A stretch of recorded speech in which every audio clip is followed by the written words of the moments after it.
Hey, this is Justin. It is Wednesday morning, walking through Central Park right now, and started messing out with Claude. I don't know if it's Claude AI. I've heard it pronounced as Claude as well. AI projects yesterday, and super excited about the possibilities that go along with that. So I do things like this live stream, in the mornings, and I do a bunch of audio messages. So I've got a ton of audio messages that go into transcripts and then I have a choice. I can listen back to the specific audio messages, or I can look at the transcripts. But I basically really want to get to how to separate the signal from the noise. So this allows me to kind of take every one of those messages, give some custom instructions, also give some reference data to like what, for what stuff looks like that we want to be able to create. So these messages can get properly identified. And because what happens is like, I was just like, how do I, just a couple of minutes ago, I was like, started on an audio message about how do I create, how do I do like healing of like past traumas, right? And I'm saying, or just like help to heal past traumas so we don't get like, and these are like not major traumas, but minor traumas, so you don't just get like triggered responses back. And then I went immediately into a workflow conversation, like right in the middle of those. And that's the way that our brain works, like starts down one path and then goes down a different path. And so we can actually train ourselves to be like more focused, or we can go the way that the brain naturally goes. And the brain's probably, let's call it more intelligent than the part of us that wants to fit things into a nice little box and go the way that the brain goes, and then allow the systems on the back end to start to parse out that data. And that's what Claude allows for. And there's three differences that I've seen from like I've been playing with like custom GPTs as well. What this allows for is a more trained memory of what's going on. And what I mean by that is, again, you have custom instructions, which are very similar to what happens with a GPT. Then you also have reference data that you can use to train the instructions based on. And then you have the content that you're actually working with on the back end. And so, and then you can, format the output that goes into that, and then also create feedback loops for kind of retraining the data as we're working. I've been messing around with the concept of ideas to reality at the speed of thought for like 15 years now. So, and working more at like the speed of voice. I can walk through Central Park for a couple of hours today, record a whole bunch of different messages. I'll forget 95% of the stuff that I even talk about within a couple of hours, but that's why it's so beautiful to have the transcripts that can be like, ooh, there's something there, or hey, this thing that you think is important that you're so focused on isn't necessarily that important, and yeah, the thing that you're focused on isn't as important as we originally thought that it was. So this is where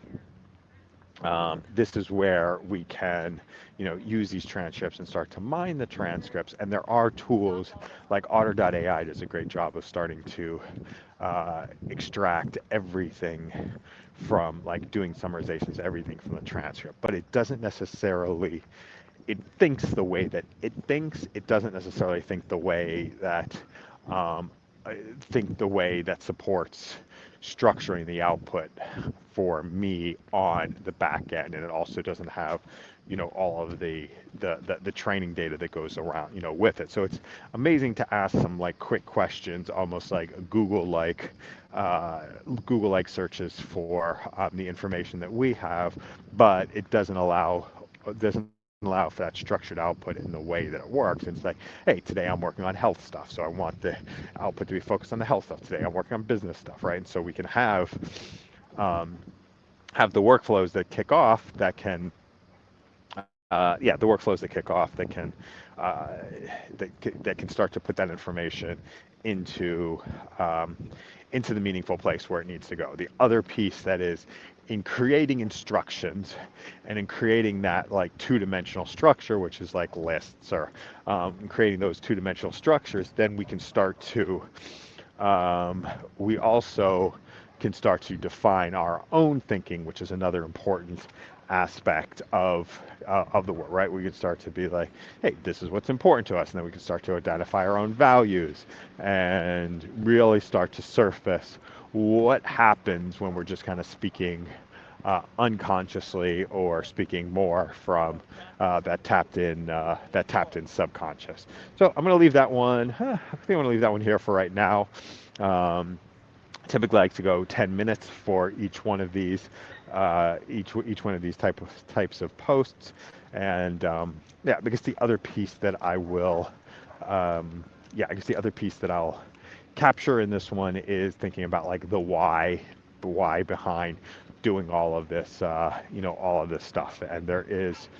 Um, it's for selfish reasons and my personal passion around walking and talking, right, and knowing that personal passions, one, I love the practice of it. It's something that I would do if nobody else participated in, but two, I think because I love it so much, and that might not be the piece, it's something that I want to share with other people, right, and share kind of the specifics, like of here's the stuff that we want that here's the stuff they want to create and build, and then also the other piece is yeah, here's the stuff we want to create and build, and then the other piece of it is here's the um, here's to inspiring people to do work in ways that are that are meaningful, that are meaningful for them, right? And it is every time we do something that is authentic, that's a little bit different than the norm, or what is the perceived norm. It's an invitation for other people to be able to do that. It's also a vote for it's a vote for ourselves in the into thinking a little bit differently, or creating a little bit differently, or solving our problems in a different way. And inside of that, you start to solve small minor problems. Like I was just like, I left had a conversation this morning that was a little bit more stressful than I wanted it to be, and then uh, having the guilt that goes along with like my participation in that conversation, and then getting that cleared up on the or getting it cleared up energetically, right? I haven't spoken to the other person yet, but it's we'll do that a little bit later on, but getting it cleared up energetically first, and then second, getting it and then second, also learning how to navigate through some of those different things. Um, the other piece is like when I do these live streams, very self-conscious of like finding the words, or looking for the words that can that make different, and feeling like the experience can be a little bit or a lot rambling for other people on the back end, and continuing to power through. Um, all Violet was taken at all via drug dealer. That's interesting. Um, yeah, very curious what this here. Am I gonna kill the live stream if I take a picture of this thing? Let's just see here. Very curious what it is. I don't know if it killed the live stream or not.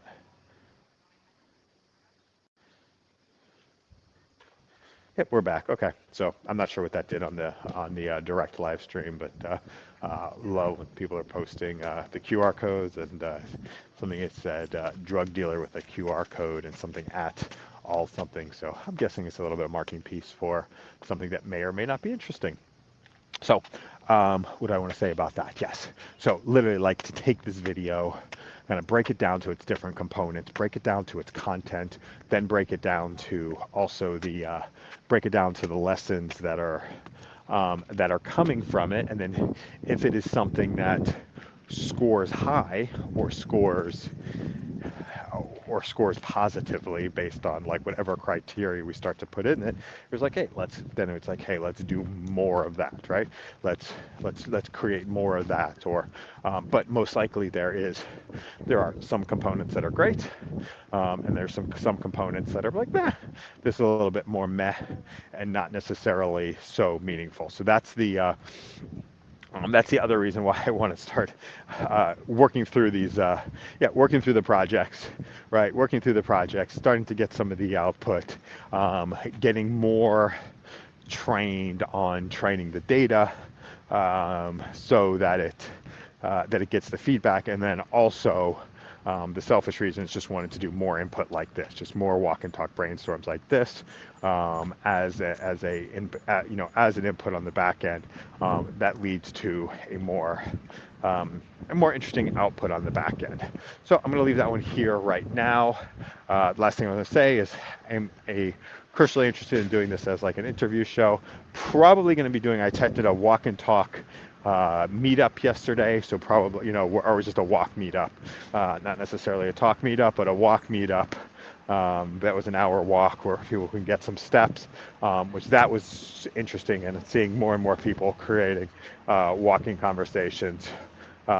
Walking conversations with people, and creating the walking conversations that can lead to more opportunities or more ways to be able to connect, which is also inspiring me to be doing more walking and more recording this morning before we actually get started, or actually not before we get started, before you go deep into the day. So have an amazing one.